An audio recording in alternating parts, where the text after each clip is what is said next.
Welcome to the Pac-Man album. Say it 5 times. I dare you. Pac-Man. Pac-Man. Pac-Man. I'm a little more comfortable with our relationship, and that's when she introduced me to Apollo. When she introduced me to Apollo, it was strictly business, a business relationship that the two of them had. And at that time, they were remaking fraudulent insurance checks.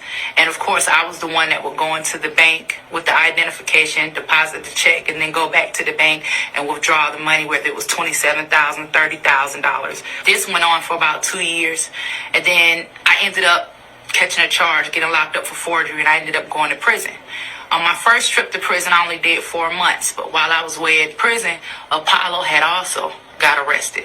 So when he got arrested and got banged up in Newton County, and I finally got out after doing my 4 months, Phaedra and I got back together again. This time, she introduced me to Everett, which is Apollo's brother. And we were all involved in a federal racketeering scheme against the federal government.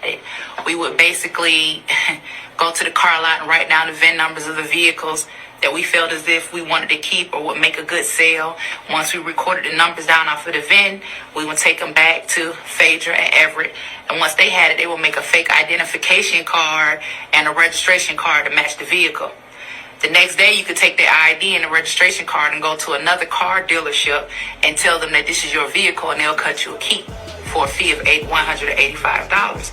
But once we had the key, we would then go back to the car dealerships after the dealership closed and drive off with whatever car that we picked earlier. After that, they would get sent off to the chop shop. Once everything was cleaned up, we'd take the title, swap the titles out for Georgia titles, and then take them to another car dealership, trade the car in for a car lesser value, and walk away with the money.